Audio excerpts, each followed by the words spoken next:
College amagi thabak tawbada ningthina tawde haibagi matangda mamangda ngangnakhiba wafam puthoknaduna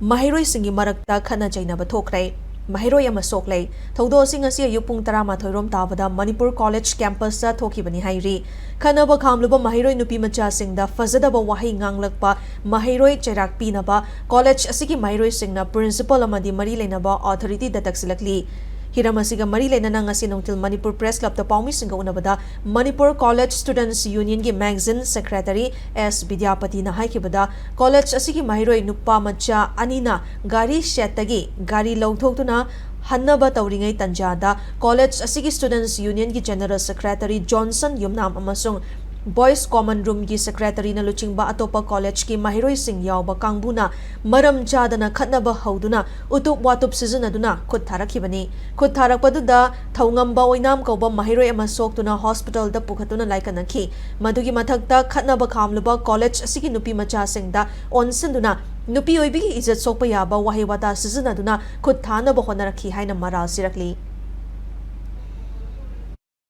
Manipur College के Secretary Johnson amadi Kenny Baskol na chingba atopa college ke satra si khumduna hariba yamba ani si phuba horakpadagi khoina changa khamdo u matamda hariba thodok si thokpane khoina khamwa changu matamda noina mai ki kaimari thoknge khotke harakpadagi nupa kharan changsala aga mai phane jing thoku khotlu harakpadagi hariba thodok si thokpane akhoi ichanupi singda asuk haidi wahi wata asuk yam khuda thiba taba nuai taba wahi kya sizna duna taropasi yam nuai dede athu matamda akan be action lokhat biduna taba da yam nuai taba wahi wata sizna ba si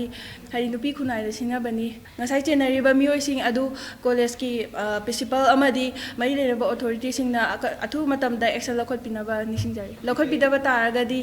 gati oiba khongdan kya changjalakani